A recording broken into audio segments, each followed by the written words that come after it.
decided that we'll probably take one more presentation and let Tom breathe a bit before we take questions. So with this, I'll invite,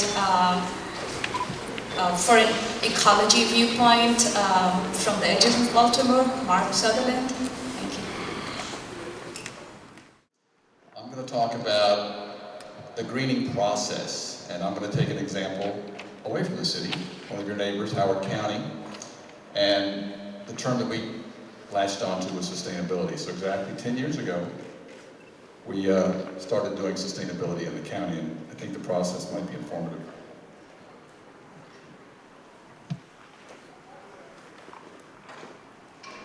Okay, get the right upside down. So here's a quick outline. So we're just going to cover this. We're going to talk about the history of this process. We'll talk about who we are, people that are doing sustainability now. We'll talk about some of the actions and programs that we have, and then we'll have just a short follow-up on the lessons that we have, many of which are applicable to the city as well. I know that the city's Office of Sustainability and Tom's department is doing great work. A lot of parallels that hopefully you'll be able to draw from this. So, 10 years ago again, on February 19th, county executive at the time, Ken Ullman, said, I'm a county executive, but I'm going to sign on to the mayor's climate agreement to make a statement to say the county wants to come to green itself. Perhaps more importantly, though, he did a second executive order the same day, which was to create a commission on environmental sustainability. I was fortunate to be one of the co-chairs of that commission. And the idea was, okay guys, I've decided I want to green the county, you tell me how to do it in 6 months. So we came up with 100 recommendations, a lot of specific things about good stuff you can do, but perhaps most importantly, we recommended that they institutionalize it in 2 ways. First one is to create an Office of Environmental Sustainability within the Executive's office, and then to create an Environmental Sustainability Board, which is a panel of experts. That those would continue on to implement those 100 recommendations and continue to evolve over time.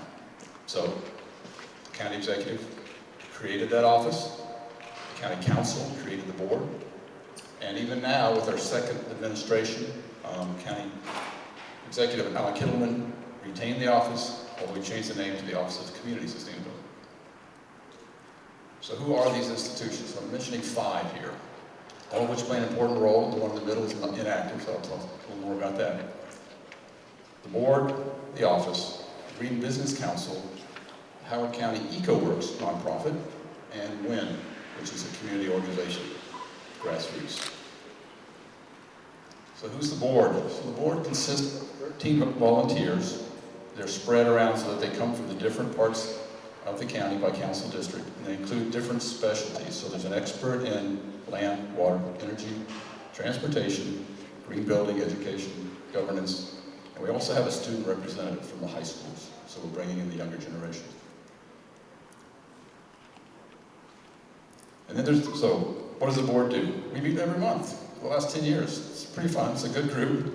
We meet in this nice LEED Platinum, building, Robinson Nature Center. We gather information. So every month we invite people from the government to come in, we invite people from other organizations to come in, experts outside the county, within the county, the public, to tell us stuff, tell us what's going on, what could be done, what do people want. And then we create committees. Sometimes we call them task force, sometimes we call them work groups, whatever. We either do that internally, or sometimes they're mandated by the executive or the county council. So we produce those specific reports, we produce annual reports, and basically, again, we advise the county executive and the county council on actions the county can take. So here's the office, and this is important. We had a long discussion about what to create as an institution within the government. And some people advocated for a Department of the Environment within the county. But the consideration that we had was that if we do that, we sort of stovepipe the environmentalists. We'll take them from all the other departments, put them in one department, and they'll no longer be embedded throughout the government, and they'll be fighting their own agendas. So the idea was to put it in the executive, not make it very big, but have it act throughout the entire government. So you see it's fairly straightforward. Jim Caldwell is the current director. They have about a half a dozen staff, and they focus on different areas. But they're a little bit Jack and Jills of all trades, so they can do different things. That was the simple version. Here's the complicated version. Because what do they really do? They network, and they interact. So everything in a rectangle is working within Howard County government. everything, and then the LIPS is working outside the government. All these interactions happen. And those are a critical part of what the office's community sustainability does. Specifically, they staff the board, so they help us work together, so all the input that the board creates gets to the office and can be implemented and carried forward. They complete whatever greening initiatives the executive decides he wants to do, either from our input or from his own. They work across the different departments, and again, that was critical. They work across public works, planning and zoning, rec and parks, and so forth, by creating these green teams. So they sort of man in those teams, they get the information, so they get the government working across departments.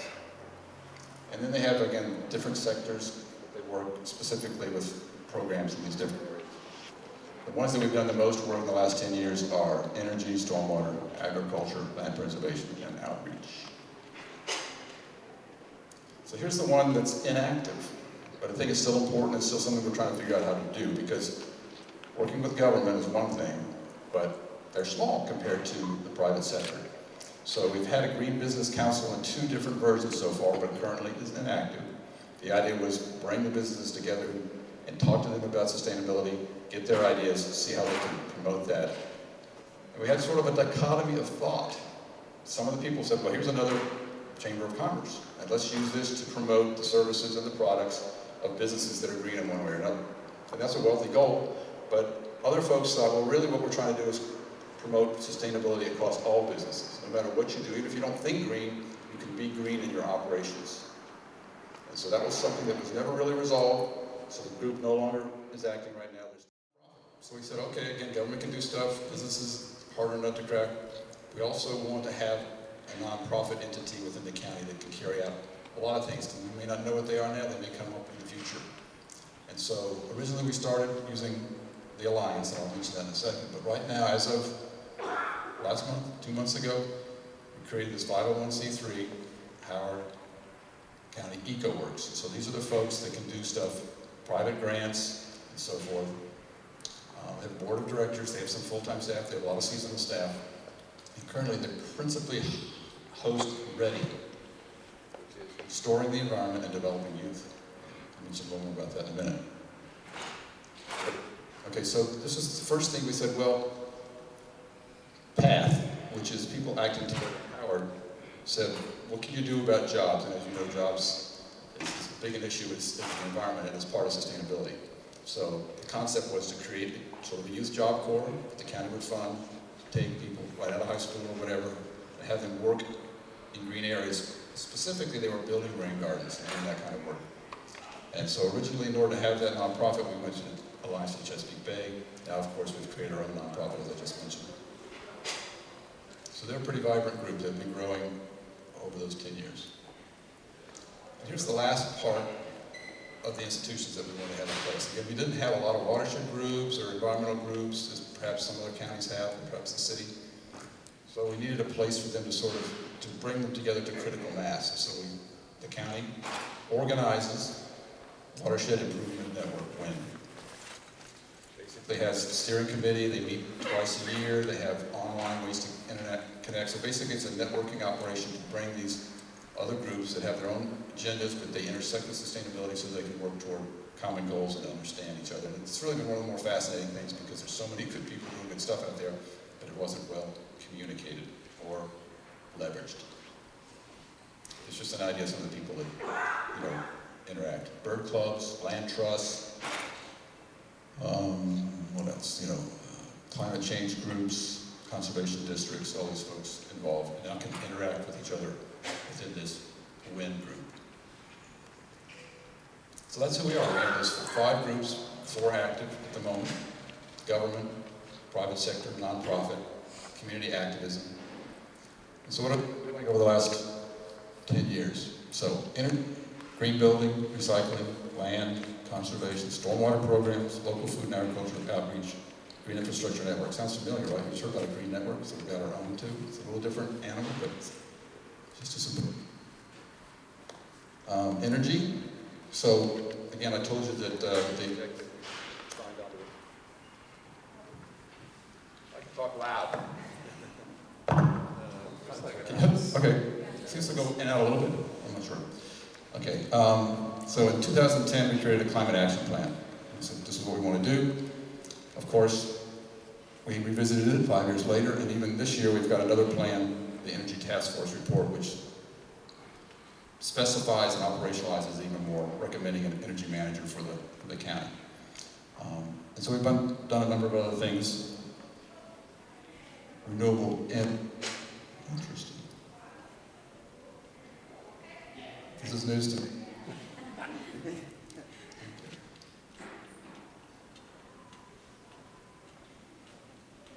They're not all showing up, but anyway, I can speak to it. Renewable energy, so the county had tax credits of its own for solar, geothermal, captured methane at the landfill, also created some solar farms on agricultural properties. A lot of energy reduction, low energy lights of all kinds, provided a free energy audit program for residents.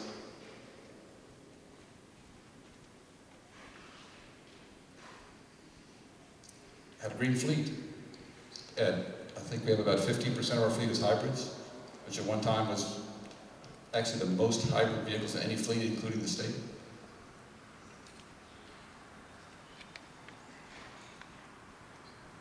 And green buildings. The first piece of legislation that went in was to say that all county buildings had to be LEED Silver, all private buildings had to be LEED certified above a certain side. And so that was good. It made a statement. It affected people who were doing things right then and there. And now we've got a bunch of neat buildings, including, as I mentioned, the LEED Platinum Arts and Nature Center. And Wild Lake Middle School is the first net zero energy school. You can see all the solar panels on the roof. And they have geothermal, and they're net zero energy. Also government buildings, community centers, libraries, LEED Gold at this point. Recycling's another big one because it's one that affects people, or at least reaches out to people. And what the big decision was to go single stream, to get a facility in the county. They could take everything, plastic and paper and glass and everything in one stream, so that it made it really easy for people. And everyone got a big recycle bin. And so now every day, once a week, you look out there and see the whole street's got them, and it's like, yeah, you gotta have one out there. People don't think you're weird, you know. So everyone is now part of that process. You know, the prices and revenues and stuff go up and down, but it's part of now the lifestyle of people to recycle. We've added composting on top of that. The single stream is county-wide. The composting is still working its way into different neighborhoods, but people are doing that as well. That's enough. So now we're down taking a third of our waste stream out into recycling. And it'll be even more with the compost. Land conservation has always been important. So we've got, there's more pictures, they're just not here.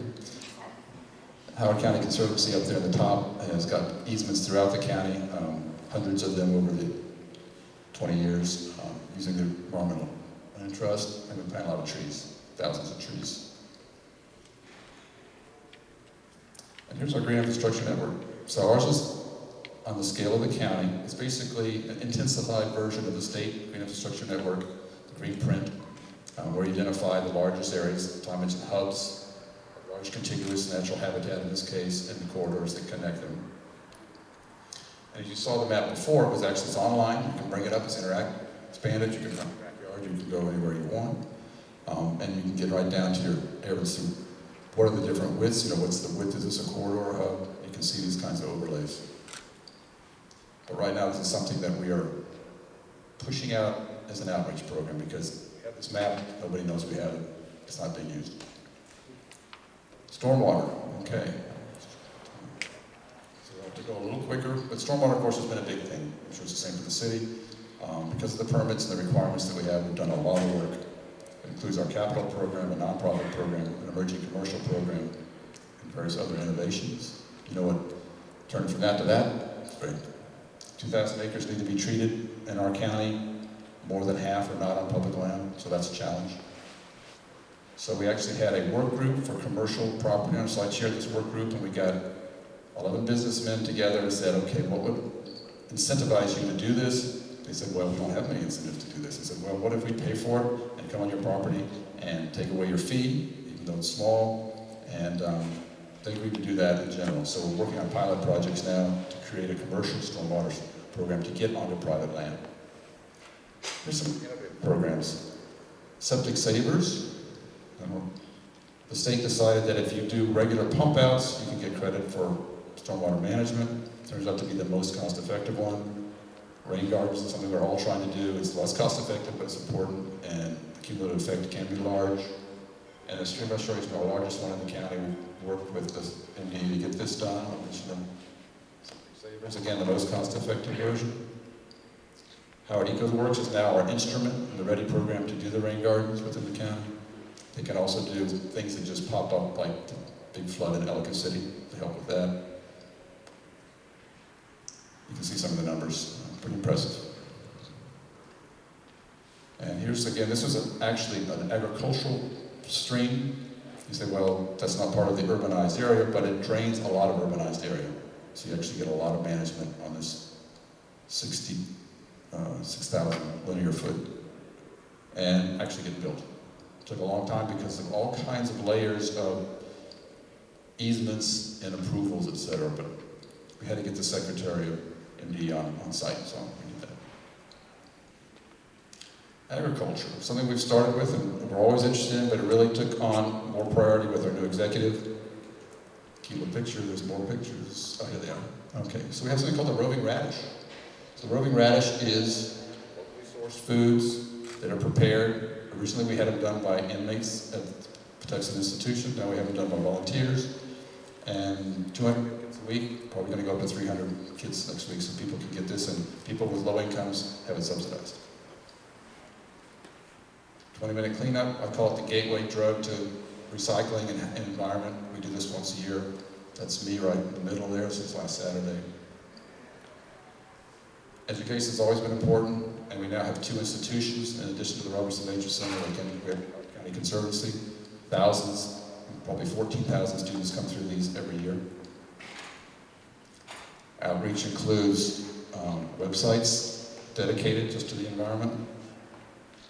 It's now called Living in Howard. We have a separate website dedicated specifically for stormwater. It's branded as Clean Water Howard, H2O, see how clever that is. And it even has a stream mapper, so people who want to take their electronics out in the field can take the stream app and identify problems in their streams. But probably the most visible and successful of our outreach is the Green Fest. We've done this every year for 10 years. There's hundreds, if not thousands, of people that come every year. It's always at Howard Community College. It's now a destination. There's plants, there's exhibits, there's teaching going on. It's really a great event. So now, I think pretty much right on time, the lessons. So here they are. They're pretty straightforward. We recognized that we had to reach out and involve everyone to really make an uplift of sustainability in the county. But in this case, really, I would say that we had to go top down to get bottom up, because we did have the executive and the county council had to step up and say we want to do some things and put some processes and some institutions in place. And once you do that, you can begin to get the bottom up. So don't underestimate the top-down approach. You need institutional longevity. I mentioned all those groups that we have. The fact that we kept them going through a second administration was critical. Address all your problems. Try to look at all of them, not just focus on one. Involve all the sectors of the county, including the major institutions. And I think probably the most important thing is to have the success stories. So the roving radish is something people can point to. You know, Pacific Stream Restoration, Lee Platinum Building, all those pilot projects, you might say, begin to engender everybody else wants to do the same thing. With the Energy School, the chairman of the county council came to me and said, why can't all schools be like this? So you want to build that desire by showing those successes through your pilot projects. And lastly, involve the next generation. Through the READY program, students involved in your boards, they're the ones who are ultimately going to solve the problem. Thank you. Great. Okay. Well, I really appreciate the opportunity to come and talk. I'd never been to this facility. It's a beautiful facility. And I'm really interested in the growth of cities, and Baltimore in particular, and even though I don't live in the city. So I want to transport, deliver, provide as best I could the model from Howard County, which is a different place, but again, a nearby place is facing some of the same problems, and I'm hoping that what I could get across was not the specifics, but the process on how to get sustainability integrated into your community through government, the private sector, the citizens, and the institutions.